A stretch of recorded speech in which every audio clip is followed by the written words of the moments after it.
안녕하세요. 마켓 쇼쇼쇼 진행을 맡은 이지영입니다.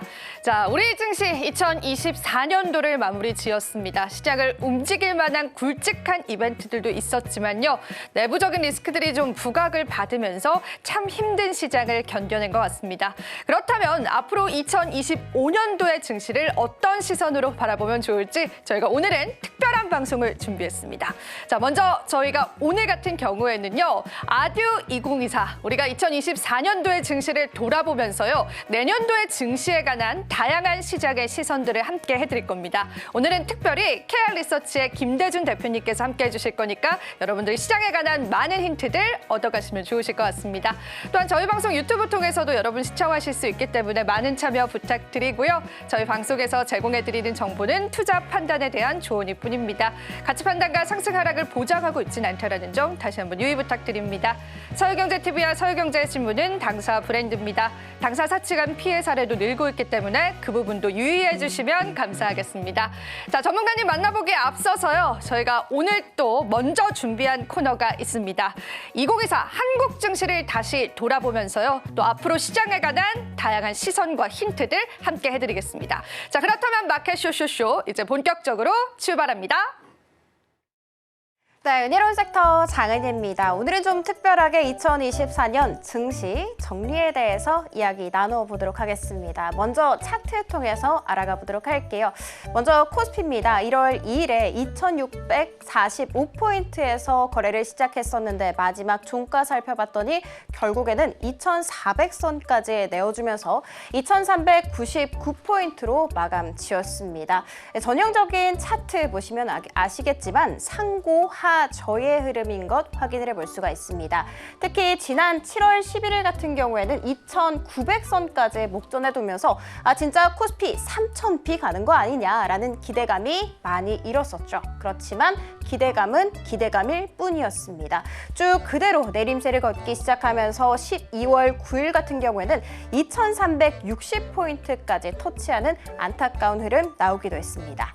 자, 그리고 이어서 코스닥 살펴보도록 하겠습니다. 코스닥 같은 경우에는 1월 2일에 866포인트로 개장을 했었는데 결국에는 12월 30일 종가 살펴봤더니 680선을 하회한 678포인트로 장이 마감됐습니다. 전형적인 상고하저이긴 합니다만 고점이 코스피 대비해서 조금 더 앞당겨져 있다는 거 체크를 해볼 수가 있습니다. 3월 같은 경우에는 특히 900선까지 돌파를 하는 모습 보이긴 했습니다만 고점이 조금 빨랐죠. 그대로 쭉 우하향 그래프를 그리기 시작하면서 동일하게 코스피와 12월 9일에 630선까지 하회하는 움직임 연출되기도 했습니다.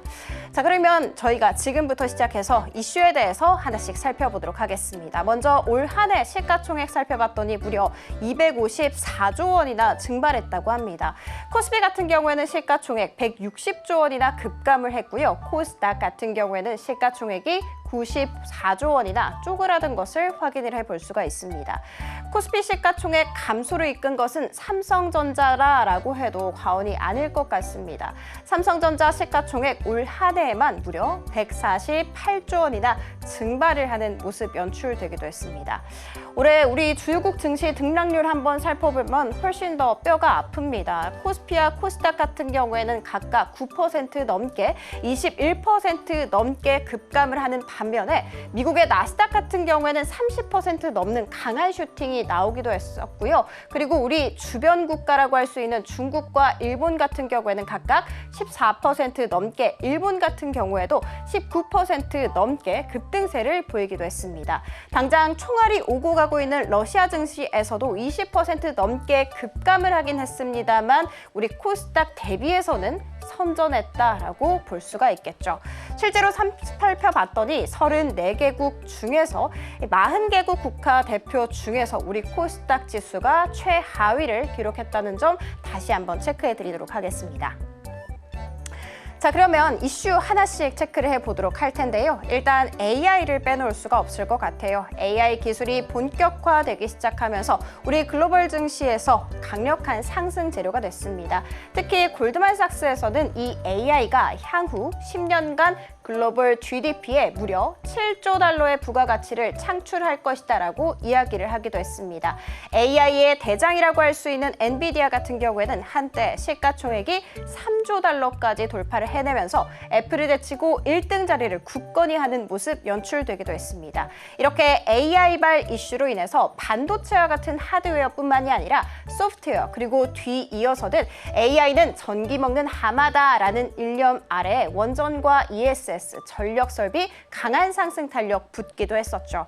특히 전력 설비 내에서 HD 현대 일렉트릭 정말 엄청납니다. 올해 상승률 최고점 기준으로 봤을 때 400% 이상 급등세를 보인 바가 있었고요. 종가 기준으로 살펴봤을 때도 365%나 급등세를 보이면서 장을 마감했다는 거 체크해드리도록 하겠습니다. 쭉 상승을 하진 않았습니다. 왜냐하면 하반기에 일었었던 AI 거품론 때문이었죠. 빅테크가 너도 나도 할 거 없이 전부 다 투자를 아끼지 않고 있지만 이 AI에 대한 투자가 헛된 투자가 아니냐라는 의문이 시작되기 시작했습니다. 자, 그러면서 삼성전자의 위기론이 일게 됐습니다. 11월 살펴봤더니 삼성전자 시가총액 4달 만에 175조 원이나 말 그대로 증발했습니다. 이렇게까지 급격하게 쪼그라들었었던 이유는 SK하이닉스와의 HBM 기술 격차에 있었겠죠. 자, 그리고 이렇게 기술 격차가 크다 보니까 엔비디아에게 HBM 공급 역시도 지연되게 됐습니다.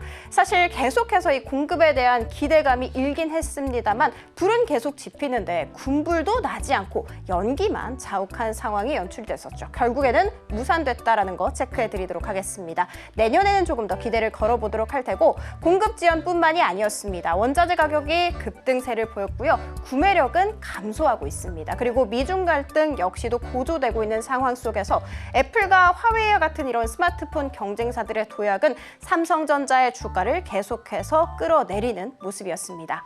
자, 그러면 주가 살펴보도록 할게요. 삼성전자 1월 2일에 78,200원으로 시작을 했습니다. 그러면서 등락을 계속해서 반복을 하다가 7월 11일경에는 88,800원까지 터치를 하면서 9만 전자를 넘어서 와 진짜 10만 전자 가는 거 아니야? 라는 기대감이 상당히 고조가 됐었죠. 그렇지만 찬물을 끼얹은 곳이 있었습니다. 앞서 살펴드렸었던 AI 거품론뿐만이 아니라 9월에 모건 스탠리가 반도체 Winter is coming, 그러니까 겨울이 온다라는 보고서를 발간을 했어요. 이때 당시에 SK하이닉스에 대한 목표 주가를 무려 54%나 하향 조정하기도 했습니다. 자, 그러면서 주가가 쭉 하고 떨어졌고요. 11월 14일 같은 경우에는 결국 5만 원 선도 내어주게 되면서 49,900원으로 장이 마감된 적도 있었습니다. 4만 전자의 굴욕을 맛봤죠. 그러면서 삼성전자 급한 불을 끄기 시작했습니다. 10조 규모의 자사주 매입을 발표했습니다만 사실 이게 펀더멘털이 개선되는 것이 아니기 때문에 하단은 단단하게 지지를 해줬지만 추가 상승 재료는 되지 못하는 모습이었습니다. 해외 증권사뿐만이 아니라 국내 증권사에서도 모조리 목표 주가를 줄 하향 소식 이어지기 시작했고요. 결국에는 어떻게 종가를 했나? 53,200원으로 종가하면서 올해 상승률 마이너스 32% 넘어가는 상황 연출되기도 했습니다. 자, 그리고 두 번째 이슈 살펴보도록 하겠습니다. 트럼프 트레이드 이야기 나눠봐야 될 텐데 7월 트럼프 총격 사건이 있었죠. 그러면서 지지율이 급격하게 올라가기도 했습니다. 트럼프가 당선되고 나서 가장 큰 수혜를 받은 쪽은 가상화폐라고 꼽을 수가 있는데 실제로 비트코인 같은 경우에는 사상 처음으로 10만 달러를 돌파하는 움직임 보이기도 했습니다. 그렇지만 우리 국내 증시에는 조금 악재로 다가왔던 것 같아요. 일단 트럼프가 주장하는 것이 첫 번째 보편 관세이죠. 그래서 한국의 대미 수출이 최대 30%까지 감소할 수 있다라는 우려감 도사리기 시작했고요. 그리고 또 다른 트럼프가 주장하는 두 번째가 IRA 폐지입니다. 이것은 국내 배터리 생태계 우려감을 고조시켰고요. 2차 전지 급락으로 이어지게 됐습니다. 반면에 트럼프 트레이드, 그러니까 트럼프 당선 시에 수혜를 받을 수 있는 섹터 쪽으로 자금이 집중되기 시작했습니다. 그 섹터 살펴봤더니 방산과 자율주행, 조선 원전, 우주, 전력 가상화폐, 남북 경협, 그리고 우크라이나 재건 등을 꼽을 수 있습니다. 자, 그리고 다음 이슈는 미국의 연방준비제도의 금리 인하 이야기 나눠보도록 하겠습니다. 2022년 3월부터 시작이 됐었던 긴축 사이클이 드디어 마무리가 됐습니다. 연준에서는 올해 9월과 11월 그리고 12월 세 차례에 걸쳐서 연속적으로 금리 인하를 단행을 했었죠. 그렇지만 12월 금리 인하는 다소 매파적이었습니다. 실제로 코멘트에서도 내년 금리 인하 속도를 좀 조절할 거야 라는 이야기 내놨었고요. 내년 전망에 관해서도 그 횟수를 4회에서 2회까지 낮춰잡기도 했습니다. 모건 스탠리에서는요, JP 모건에서는 이 금리 인하 속도 조절과 관련해서 연준이 트럼프 관세 정책과 더불어서 관세 정책으로 인한 이 물가 상승을 예의주시하고 있다라는 코멘트 남기기도 했었고요. 그리고 전문가들은 연준의 이런 신중한 접근이 장기적으로는 좀 긍정적이다라고 평가하기도 했습니다. 자, 그리고 다음 이야기 나눠보도록 할게요. 12월 3일에 새벽 비상계엄 사태가 터져버렸죠. 3일 바로 다음 날이었던 4일과 5일 이틀 동안 외국인은 무려 8,400억 원이나 매도세를 강하게 펼치기 시작합니다. 이틀간 우리 국내 증시에서 시가총액 무려 47조 원이나 말 그대로 증발을 해버리게 됐죠. 그러면서 코스피 시총 2,000조 원이 붕괴되는 모습 연출되기도 했습니다. 정치적 리스크 계속해서 이어지고 있습니다. 대통령에 이어서 권한 대행까지 탄핵이 되면서 컨트롤 타워가 여전히 부재한 상황이라고 볼 수가 있고요. 역시나 좁혀지지 않는 여야 갈등도 꼽을 수 있습니다. 이것들은 모두 다 환율 급등으로 이어졌죠. 자, 그러면 환율 이야기 나눠보도록 할게요.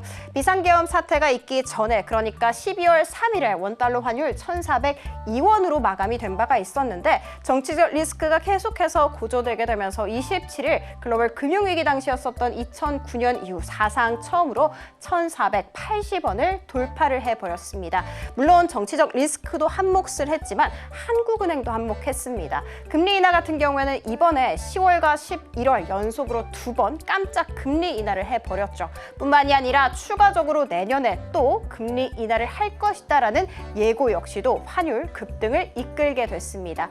실제로 노무라 증권에서는 트럼프가 만약에 취임을 진짜 하고 나서 그리고 나서 한국은행 역시도 추가적으로 금리 인하를 하게 된다면 원달러 환율이 1,500원을 돌파할 수 있을 것이다라는 경고의 메시지를 꺼내놓기도 했습니다.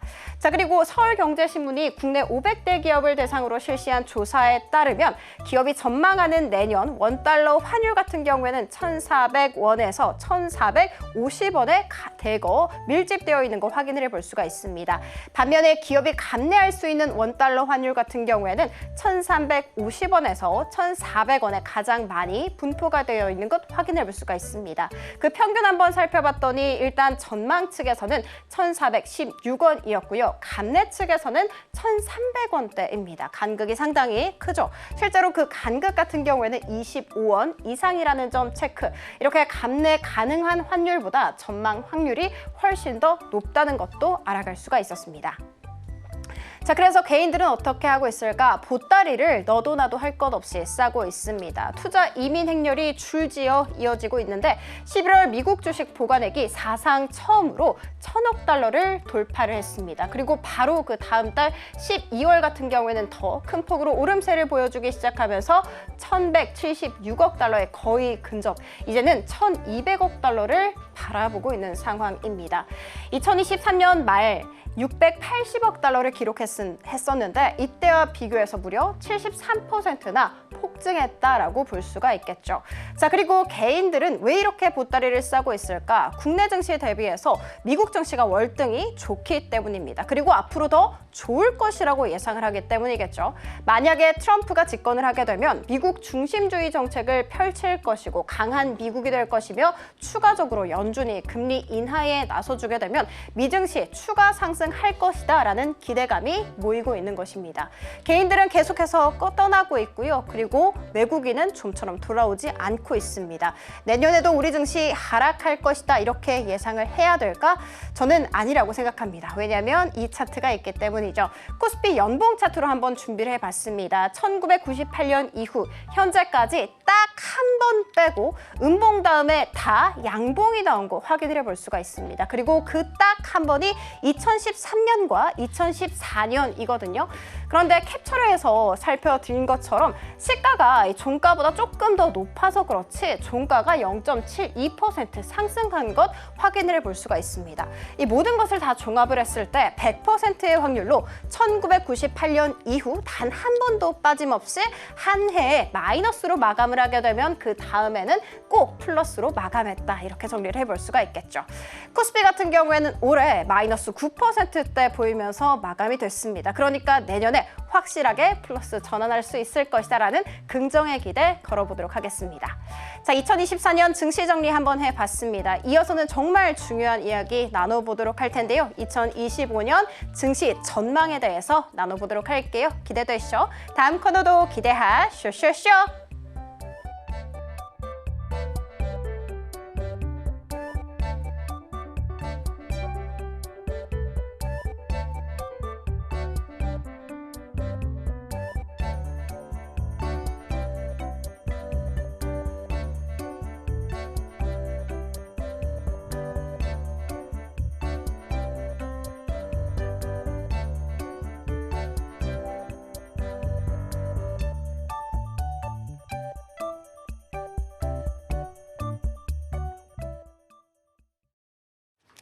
네, 2024년도 증시 저희가 한번 쫙 훑어봤습니다. 이 안에 또 굵고 작은 이벤트들 참 많았는데요. 자, 우선은 대표님과 인사부터 좀 나눠보겠습니다. 대표님, 오늘도 저희와 함께해 주셨습니다. 김대중 대표님 모셔보겠습니다. 안녕하세요. 안녕하십니까.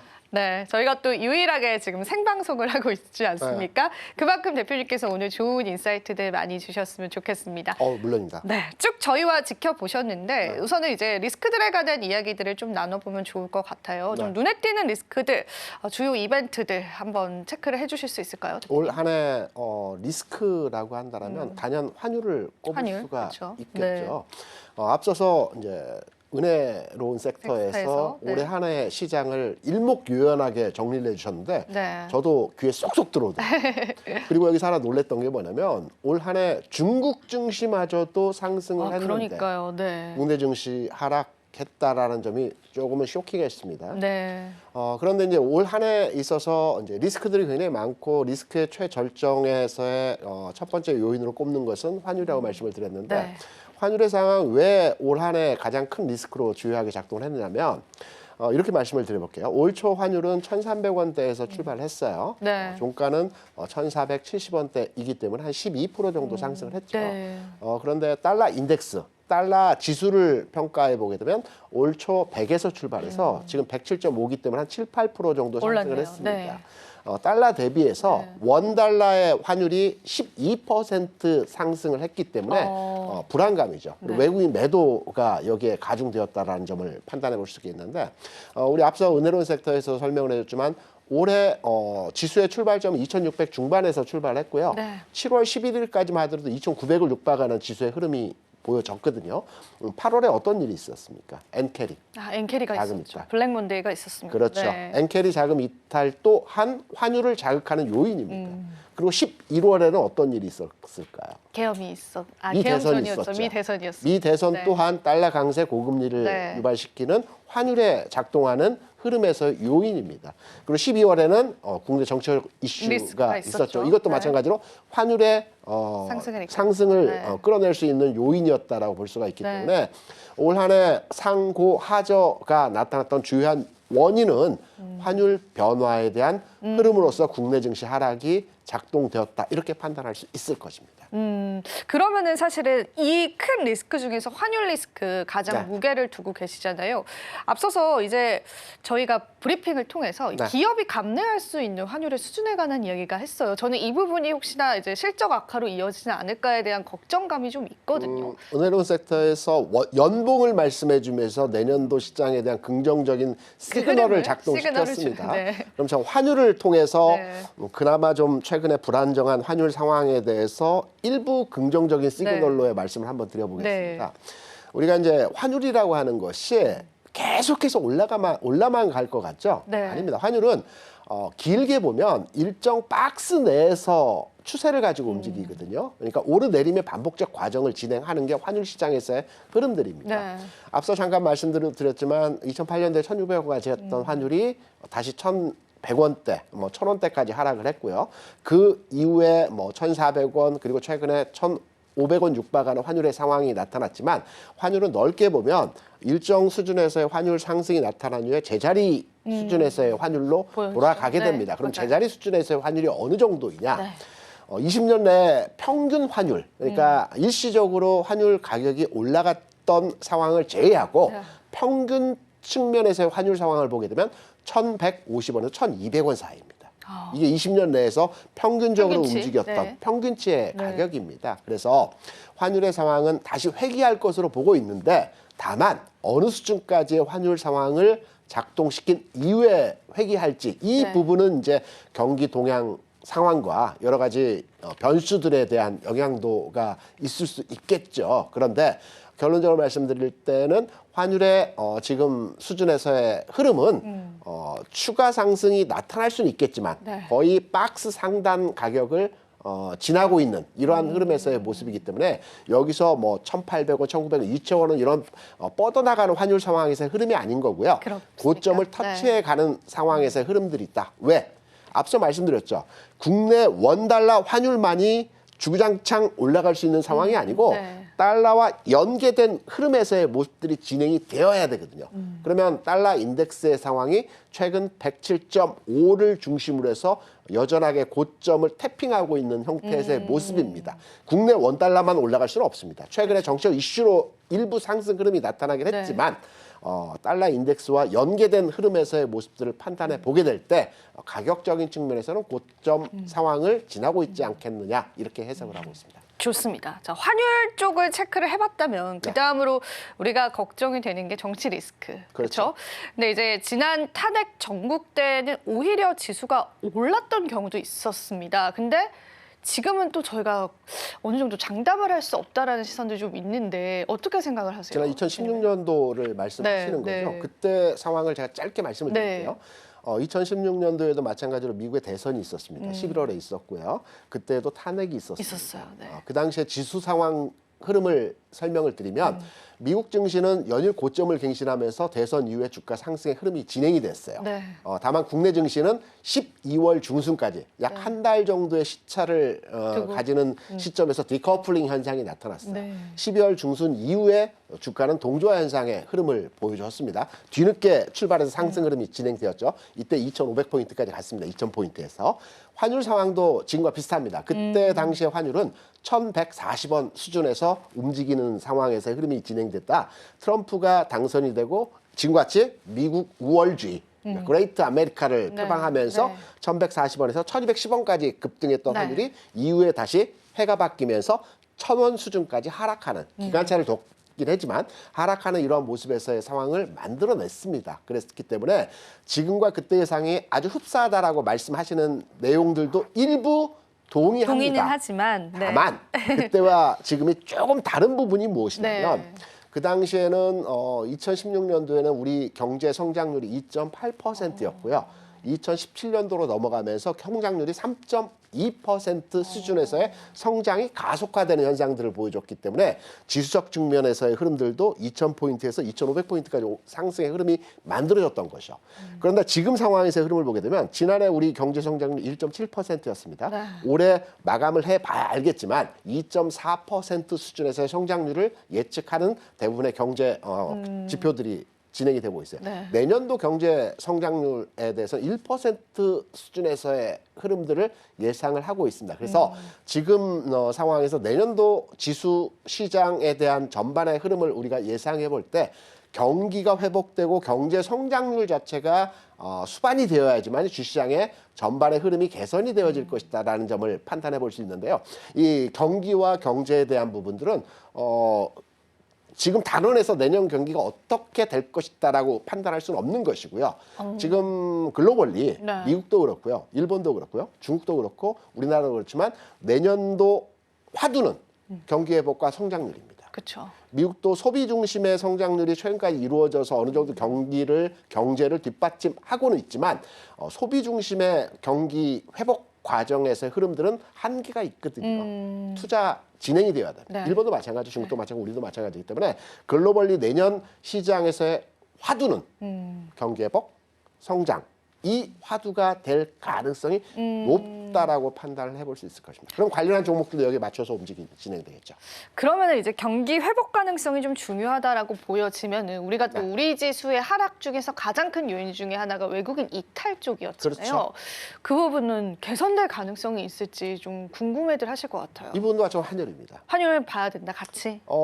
해외 자금이 들어올 때 삼성전자 이익지와 성장률을 판단해서 주식시장에 들어오는 것이 아니고요. 그렇죠. 이들이 한국 시장에 들어올 때는 가장 첫 번째로 보는 것이 환율 상황에서의 변화입니다. 마찬가지로 환율이 지금 전체적인 분위기에 있어서 뭐 1,480원, 70원 전후로 해서 흐름이 꺾인다라고 네. 하면 외국인 투자자들은 내일부터 바로 들어올 겁니다. 그런데 여기 상황에서 머물러 있거나 조금 더 상승 여지가 있다라고 판단되는 흐름이 감지된다라면 외국인 투자자는 보수적으로 시장을 접근하겠죠.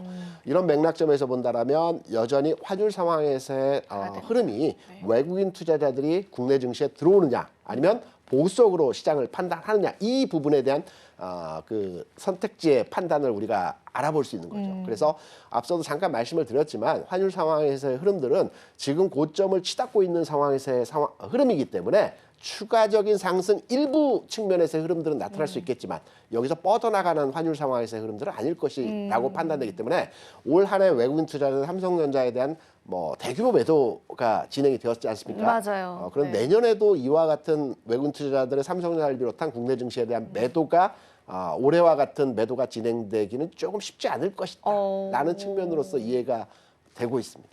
일단은 환율 좀 안정화 기다려봐야 될 것 같은데 뭐 달러 인덱스 같은 경우에는 네. 고점 부근에서의 계속되는 이제 흐름들에서 더 올라가진 않을 가능성이 그렇죠. 크기 때문에 벌어진 갭은 줄어들게 돼 그쵸. 있거든요. 그 그래서 부분들. 네. 국내 환율이 12% 정도 상승을 했고 달러 인덱스가 7% 7% 정도 가량 상승을 한다면 상승했으니까 이 갭의 차이가 갭 차이가 5% 정도 되지 네. 않습니까? 그러면 국내 원달러 기준으로 판단해 봤을 때 1,400원 수준이 지금 적정 수준에서의 환율 상황이라고 판단되기 때문에 정치적 리스크가 어느 정도 안정이 되는 상황에서의 흐름이 나타나게 되면 환율은 다시 흐름의 전환이 나타날 가능성이 높다라고 해석이 되고 있죠.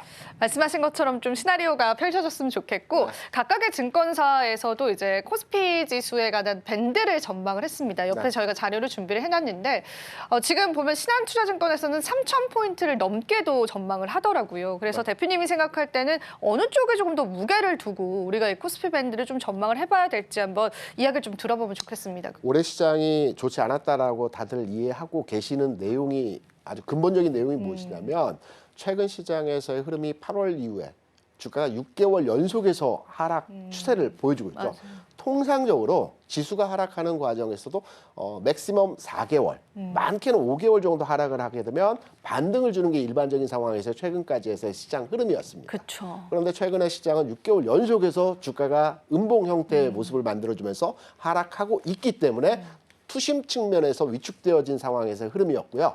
특히나 앞서 잠깐 설명을 드렸지만 코스닥 시장의 경우를 판단해 보게 되면 연초 대비해서 계속해서 흘러내리는 과정에서의 모습들을 보여줬거든요. 맞아요. 그렇기 때문에 국내 증시에 대한 안 좋다, 하락하고 있다 이런 내용에서의 흐름들을 많이 얘기를 하고 있어요.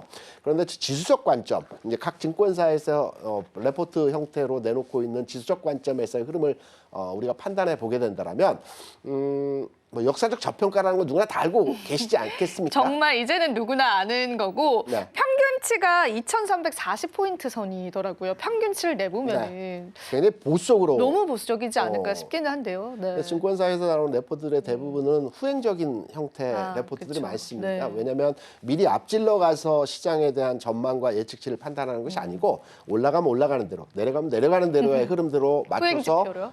그 밴드를 설정을 하기 때문에 나와 있는 데이터적 측면으로서의 해석을 하기보다는 전체적으로 시장을 끌고 가고 있는 주변 상황의 여건이 어떻게 변화하는지를 판단해서 우리가 투자의 대안으로 만들어 가시면 될 것 같아요. 왜냐하면 팁을 하나 드리면 네. 올해 시장에서 가장 핫했던 섹터라고 한다면 물론 바이오도 바이오? 있겠으나 네. 술 관련주들이죠. 술 관련주들. 방산, 화장품, 식음료, 네. 전력기기 네. 이게 다 수출과 연동된 네. 종목들입니다. 바이오 섹터도 기술 수출과 연동된 흐름으로 그쵸. 네. 주가 알테오젠 같은 종목들이 네. 뭐 고점 대비 판단해 보면 400% 정도 상승을 맞아요. 했죠. 네. 그러면 수출 관련된 데이터가 언제부터 변화했는지를 우리가 판단해 보면 되거든요. 네. 22년과 23년도에는 우리 국내 2년 동안의 무역 수지 적자였습니다. 다 기사를 통해서 우리가 확인을 했죠. 지난 2년 동안 네. 확인했던 내용이죠. 그러면 수출 데이터가 기조적으로 변화했던 지점이 언제였을까요? 수출이 언제부터 흐름이 상승으로 바뀌었을까요? 올해 중반 하반기쯤이었나요? 아니죠. 23년 11월입니다. 23년 11월 작년 하반기. 그렇죠. 그래서 작년 지금 하반기. 나오는 수출 데이터를 보면 15개월 수출 연속 증가세 뭐 이런 맞아요, 뭐 14개월 이런 네. 그 뉴스들이 많이 나오지 않습니까? 그러면 23년 11월부터 수출이 하락 기조에서 상승으로 전환됐다는 겁니다. 그러면 24년도에는 수출 관련 종목들이 대세를 잡아갈 것이라는 걸 어느 정도 예상해 볼 수 있었거든요. 그리고 그런 현상이 나타났어요. 실제로. 당연히 네. 시장에서도 그런 관련 반영이 종목들의 주가 됐어요. 상승이 네. 두드러지게 맞아요. 흐름이 진행되었다는 것을 확인해 볼 수 맞아요. 있죠. 그래서 지금 우리가 이 소중한 시간에 시장에 대한 평가를 하고 예측을 해보는 것은 그럼 내년 시장에서 화두를 어떻게 될 것이냐. 찾아가는 그죠? 거죠. 맞아요. 앞에 힌트를 제가 드렸지 않습니까? 수출. 네. 수출보다는 네. 경기 회복의 화두에 방점을 찍어야 될 소비 겁니다. 쪽일까요? 그러면? 아닙니다. 그 미국, 일본, 중국, 한국 대부분의 글로벌리 모든 국가들이 내년도에는 경기 회복을 위한 투자를 집행할 겁니다. 그럼 경기 회복을 위한 투자가 첫 번째로 진행하는 것이 SOC 투자입니다. 에소시트라? 그게 뭘까요? SOC, 그러니까 SOC. 사회 SOC? 간접 자본 네. 투자를 진행하게 되어 네네네. 있습니다. 네. 미국도 신정부에서의 네. 그 사회 간접 자본 투자가 일어날 거고요. 그쵸. 일본도 중국도 네. 중국은 이제 전인대가 3월에 있으니까 여기에서 경기 부양책을 이제 발표를 할 것인데 경기 부양과 회복을 위해서 SOC 및 그 부양 절차를 통한 자금을 투여할 것으로 판단이 되고 있어요. 그러면 우리가 여기서 조금의 힌트를 가져가 볼 내용이라고 한다면 25년도에는 네. 글로벌리 경기 회복을 위한 모든 각국의 부양책이 진행될 나오겠죠? 가능성이 네. 높다라는 측면으로 해석을 해볼 수 있을 것이고 여기에 관련된 종목들을 판단해 보게 되면 에소스트와 경기 부양을 위한 그 투자처에서의 흐름을 판단해 보게 될 때 건설기계 인프라 쪽으로 볼까요? 인프라 쪽의 네. 흐름들이 긍정적으로 시장에서 진행될 가능성이 높다라고 해석을 해볼 수가 있죠. 그러면 여기서 궁금한 게 사실 저희가 조기 대선 시나리오도 있잖아요. 네. 근데 제가 블룸버그 보고서 하나를 봤는데 조기 대선 시나리오가 있기 때문에 경기 부양책이 나올 것이고 이것이 증시에 좋은 영향을 줄 것이다. 이런 시각도 있긴 한데 우리나라의 그런 부양책들도 우리 증시를 이끄는 데 좀 도움이 크게 될까요? 당연하죠. 우리 증시에서도 계속 그 앞서서 제가 말씀을 드렸던 부분이니까 올해 경제 성장률 대비 내년도 경제 성장률을 좀 보수적으로 보는 경향들이 있어요. 많죠. 네. 그런데 시장에서의 성장률 자체는 추세 흐름이거든요. 분위기가 바뀌면 성장률 네. 자체가 그 상향화되는 형태들을 많이 보여줍니다. 그래서 내년도 어떤 뭐 조기 대선이 있을 수도 있고 없을 수도 네, 있겠지만 그렇죠. 기본적으로 조기 대선이 있다라고 한다면 부양을 위한 회복을 위한 여러 가지 정책적 추진 방향들을 나올 수 진행할 수 있다. 있기 네. 때문에 관련해서 국내 증시에서의 관심 종목들도 이들 종목으로 부각이 될 가능성이 높다고 볼 수가 있겠죠. 좋습니다. 자, 그러면은 우리가 또 우리 시장에서 외국인이 사는 종목군들도 많이들 주목을 하시잖아요. 그렇죠. 옆에도 대표님 자리가 준비가 되어 있는데요. 외국인 순매수 상위 탑5의 수익률이 또 생각보다 그렇게 플러스 수익권은 아니고 사실상 삼성전자 제외하고는 순매수세다라는 그런 분석도 있었습니다. 네. 그래서 어떻게 생각을 하세요? 외국인 순매수 종목군들에 관해서는? 외국인 지금 보니 타파 현대차를 많이 산 모양입니다. 그렇습니다. 그런데 이제 기준점을 어디서 잡느냐가 에 따라서 좀 중요한데 다르겠죠? 연초 대비해서 연말 종가 기준으로 해서 현대차의 마이너스 11% 11% 수익률을 수익률? 이제 네. 마이너스로 책정하신 것 같은데 현대차의 주가가 연초에서 7월까지의 주가 수준이 가장 강했어요. 그리고 하반기에 들어서면서 부진했- 지수 연동해서 주가의 하락률이 진행되었다라고 판단이 되고 있고요. 이렇게 한번 생각을 해보시기 바랍니다. 외국인들이 사는 종목이 꼭 주가가 상승한다라는 성립도라기보다는 외국인 투자자들은 한국 증시에 대해서, 그러니까 종목에 대한 접근보다는 한국 증시 상황과 한국의 환율, 경기 여러 동향 가지. 상황으로의 종목 접근을 하기 때문에 외국인이 산다고 해서 따라 사지 100% 말자. 필승하는 전략으로 주가가 상승한다라고 판단하기는 조금 어렵다라고 아. 판단이 되고 있죠. 그럼 이런 흐름으로 투자 전략 가져가시는 분들께서도 다르게 좀 생각을 해봐야겠네요. 이렇게 한번 제가 해석을 한번 해드려 볼게요. 네. 전체 이제 제가 앞서서 거래소 시장과 코스닥 시장, 은혜로운 섹터에서 한번 설명을 해줬고 제가 네. 리뷰를 잠깐 네. 해드리긴 했는데 우리 앵커는 올해 시가총액 상위 종목들의 흐름들이 네. 과연 지수의 흐름과 같이 안 좋았을까요? 아니죠. 왜냐하면 LG에너지솔루션 같은 경우에는 또 그렇지는 않았던 것 같거든요. 그러면 시가총액 상위 10개 종목을 우리가 판단해 보게 네. 되면 당연히 주가가 올라가면 시총 상위권으로 올라오기 때문에 10개 종목은 좀 표본 집단이 작고요. 네. 20개 종목을 한번 20개 판단해서 로 판단해 볼까요? 지수는 2650포인트 연초 지수에서 출발해서 네. 2400포인트로 한 10% 하락을 했기 때문에 네. 시총 20개 종목 내에서 하락한, 그러니까 연초 주가 대비해서? 대비 네. 연말 주가 수준을 판단해 봤을 때 20개 종목 내에서 하락한 종목이 과연 몇 개 정도가 될까요?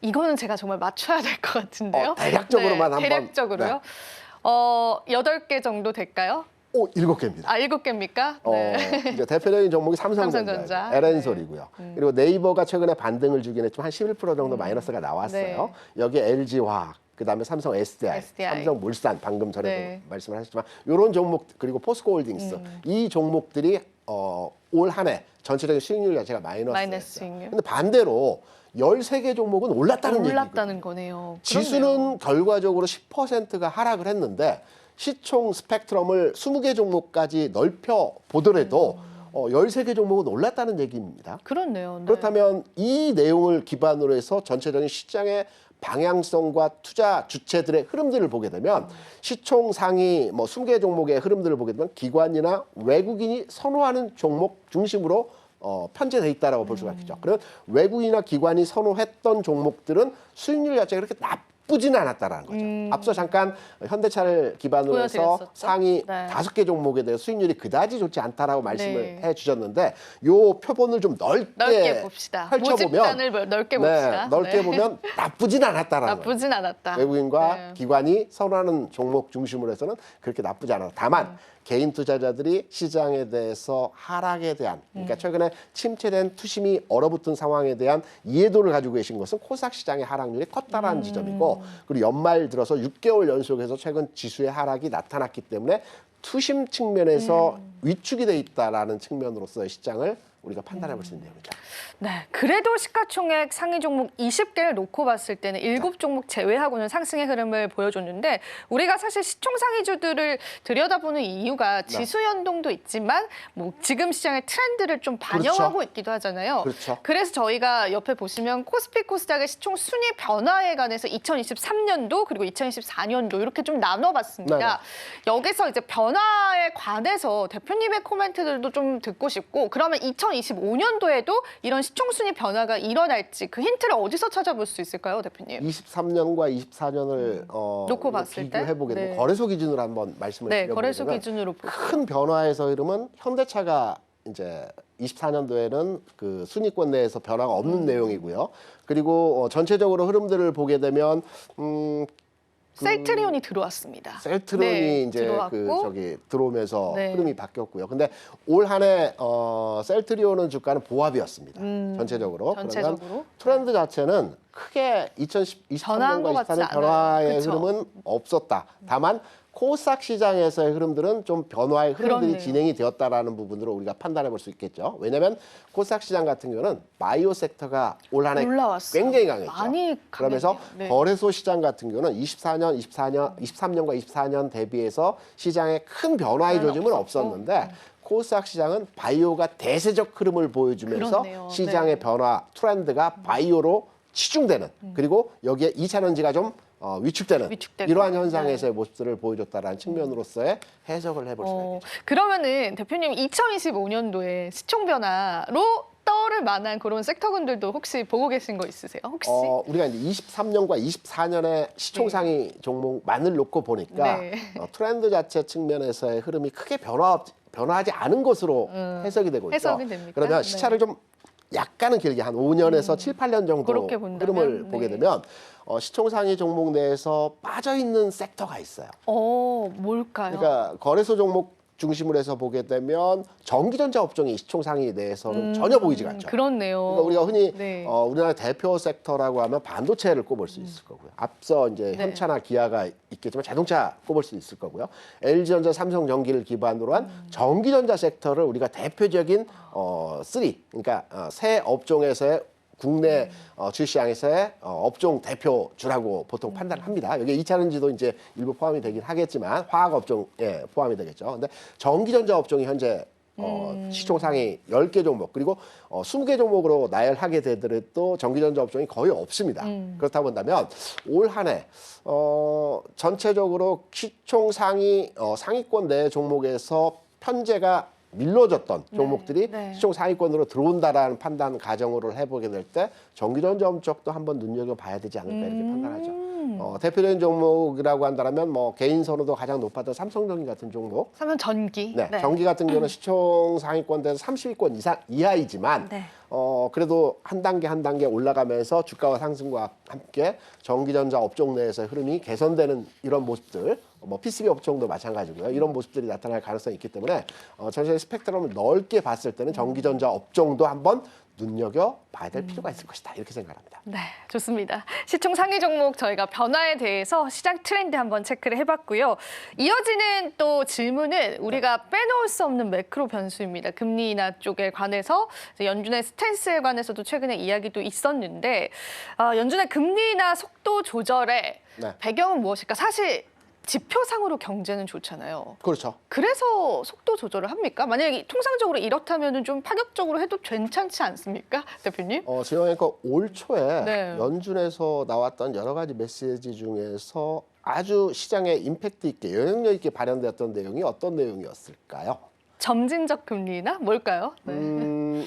올 초에 나왔던 연준에서의 시장에 영향도를 줬던 내용이 뭐냐면 올해 네. 연준에서는 금리를 4번 정도 인하할 것이라는 예상이었어요. 네 그러니까 번이다. 시장의 네. 투자자들이 올해는 4번 정도 인하를 할 것이다라고 예상을 했었는데 이때 시장에 충격을 주면서 영향도를 줬다는 게 2번 정도만 할 수도 있다. 할 수도 있다. 가능성이 있다. 네, 이런 맞아요. 내용들이 시장에 영향도를 줬거든요. 최근 내에서 연준에서 이제 여러 가지 내용들을 발표하면서 내년도에 연준에서 금리 인하를 2번 정도 할 수도 있다라는 내용으로 시장이 너무 요동을 쳤죠. 충격적이었어요, 저는. 그런데 네. 금리 인하를 하게 되면 꼭 시장이 좋아질까요? 근데 이제 뭔가 통상적으로 우리 투자자분들은 와 금리 인하다 유동성이 좋아지겠다 이렇게 받아들이시니까 아무래도 지난해 우리나라의 주식시장 나쁘지 않았어요. 미국 시장도 올해도 좋았지만 지난해도 좋았어요. 나 좋았죠. 네. 통상적으로 과거 대비해서 오랜 기간 동안에 제가 미국 시장의 흐름을 추적해 본 결과 미국에서 시장이 좋은, 그러니까 미국 시장과 우리 시장이 좋았던 흐름에서의 상황을 판단해 보게 되면 금리를 인하하거나 또는 금리를 인상하거나 이 시기에서의 주시장이 좋았던 것이 아니고 금리를 동결하는 시기에 오히려요? 주시장이 오히려 강세 현상을 보여줬다는 저는 그 부분은 몰랐네요. 네. 기대감이죠. 그 그러니까 기대감들 내년도에 네. 금리 인하를 할 수 있을 것이다. 있을지도 모른다라는 동결 기간에 주시장이 오히려 상승하는 흐름들을 많이 보여줬거든요. 그렇군요. 그렇기 때문에 네. 올 한 해 금리 인하가 뭐 2번이다 또는 뭐 3번이다 이런 횟수에 대한 내용으로 시장에 대한 가늠자로 판단을 하기보다는 네. 저는 오히려 금리를 동결한다는 것은 우리가 금리를 인하한다는 것은 경기를 부양시키겠다는 의지가 굉장히 강한 거죠. 그렇죠. 금리를 인상한다는 것은 경기 속도 조절을 하겠다는 의지가 강한 겁니다. 그래서 과거에도 미국의 연준에서 금리를 인하할 때 정책적으로 인하를 할 때 연속적으로 인하를 하기보다는 일정 부분 인하를 하고 두세 번 정도 인하를 하고 동결하고 그리고 일정 기간을 두고요. 상황을 봅니다. 네. 그리고 나서 인하할 수도 있고 예전에는 일부 인상했다 다시 인하하는 경우도 있었어요. 그렇기 그러네요. 때문에 네. 올해 뭐 금리 인하를 뭐 2번, 3번, 4번 이 횟수에 대해서 우리가 민감하게 시장의 영향도를 가지고 해석할 필요는 없을 것이다 이렇게 이해를 하고 있죠. 네, 좋습니다. 그러면 결론으로 이제 대표님 한마디만 더 들어보자면 이런 금리 인하 스탠스 주식시장, 우리 주식시장에는 어떤 영향을 미칠 것이라고 보세요? 금리 인하에 대한 시장의 영향도는 이제 거의 끝났다라고 봐야 돼요. 그 영향권 자체가 이제 크지 않을 것이다. 그렇죠. 올 한 해 동안 우리 시장에서는 미국의 금리 인하 영향도가 크지는 않았지만 물론 7월까지 해서는 좀 있었죠. 그래도. 금리 네. 인하의 영향도로 인해서 2,600에서 2,900까지 상승하는 흐름들이 보여졌습니다. 그렇죠. 그렇지만 이제 연준에서는 금리 인하 방향성을 정해졌고 금리 인하를 올해 진행을 했다라는 측면을 보게 되면 내년도에 실제적으로 금리를 2번 하든 4번 하든 시장에서의 영향도는 그렇게 크지는 않을 것이다. 왜?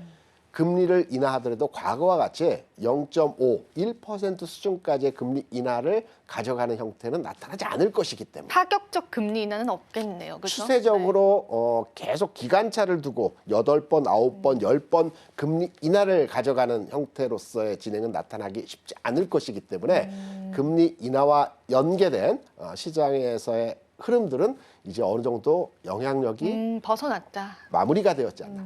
여기에 비해서 경기 부양과 경기 회복에 대한 오히려, 시장의 네. 영향도는 확대될 가능성이 가능성이? 있지 않겠나. 이렇게 해석을 하고 있죠. 좋습니다. 아주 명쾌한 또 답변을 들어봤고요. 자, 그러면 이제 저희가 매크로 변수까지도 체크를 해봤다면 이 가상자산 시장 이야기를 해봐야 될 것 같습니다. 원화 마켓의 거래소로 대금이 굉장히 많이 들어가면서요. 사실상 주식시장의 거래 대금을 좀 뛰어넘었다. 그렇죠. 이런 소식들 들려오는 게 저희가 또 국내 주식을 하는 입장에서는 네. 좀 섭섭하기도 하고 이게 이래도 되나라는 생각이 들기도 하는데 우리 가상자산 시장 전망 대표님께서는 어떻게 보실까요? 뭐 10만 불 돌파 이후에 다시 10만 불 아래로 내려오는 현상들을 지금은 이제 보였어요. 굉장히 이제 보합을 나타내고 있습니다. 모든 상품에서의 가격 변화에서 흐름들을 보게 되면 마의 벽, 그러니까 100불, 10만 불 10만 불, 또는 네. 일정 이제 마의 벽이라고 볼 수 있는 가격대를 일시적으로 돌파했다가 다시 내려갑니다. 내려오는 경향들이 보여집니다. 네. 그런데 재돌파하거든요. 정말 어떻게 아셨어요? 지난 사이클에도 그러긴 했거든요. 그런가요? 비트코인이. 네. 네네. 내려갔다가 다시 재돌파했거든요. 네, 재돌파를 네. 하고 슈팅이 나올 때까지, 그러니까 주식시장에서의 종목 간의 흐름도 마찬가지입니다. 계속해서 올라갈 것 같은데 고점을 가늠하기가 어려울 때는 우리가 이제 슈팅이 나오면서 갭을 주면서 2번의 상승이 연속적으로 나올 때, 그리고 네. 여기에 대량의 거래가 수반이 될 때는 통상적으로 고점이라고 많이 얘기를 합니다. 거기에 네. 이제 음봉까지 출현을 하게 되면 이제 확률적으로 굉장히 높아지는 상황에서의 고점이라고 우리가 판단을 할 수가 있겠죠.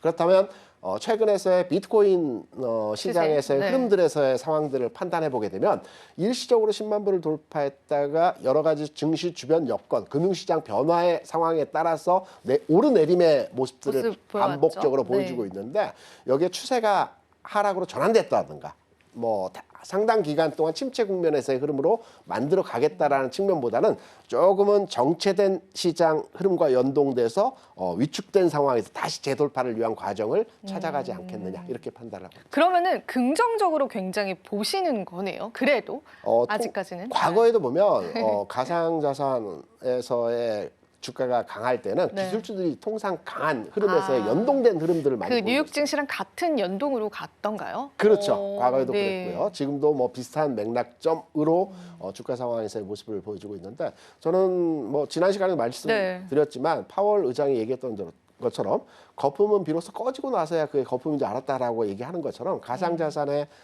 흐름 또한 지금의 수준에서의 상황이 고점부라고 판단하기는 좀 너무 성급하지 않나 이렇게 생각합니다. 일단 우리 투자자분들의 그 시선 자체는 굉장히 넓어진 것 같아요. 네. 국내 증시에서 해외 증시도 보시고 이제 가상자산도 보시고 선물 쪽의 ETF도 굉장히 많이 보시고 채권 ETF도 요즘 많이 하시잖아요. 네. 그러면은 금에 관한 골드에 관한 전망. 사실 올해 골드 최고치를 또 어우. 찍지 않았습니까? 우리가 이제 모든 네. 금융시장에서 또 투자 상품 대상 품목 중에서 가장 상승률 측면에서 따져본다면 뭐 여러 월등하게 많이 올라간 종목들이 있겠지만, 있겠죠. 네. 가장 각광을 받았고 그리고 가장 그 흐름에 있어서 긍정적으로 판단하는 상품을 꼽아보라면 저는 골드를 골드. 그러니까요. 따져볼 수 있을 네. 겁니다. 골드 같은 경우는 뭐 비단 올해 수준에서의 상황만이 아니고 지난해에서부터 계속적으로 상승 흐름이 안정적으로 흐름이 유지되었죠. 네. 그러니까 앞서 말씀드린 비트코인 같은 경우는 오르내림의 반복적 과정을 보여주고 일시적으로 강한 슈팅이 나오고 좀 쉬는 쉬고, 과정에서의 흐름들이 나타났지만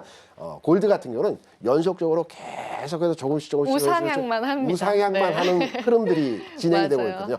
편안하죠. 네. 근데 이 현상에서의 흐름들은 내년도에도 추가적으로 진행될 가능성이 높다. 없다라고 저는 개인적으로 생각하고 있고요.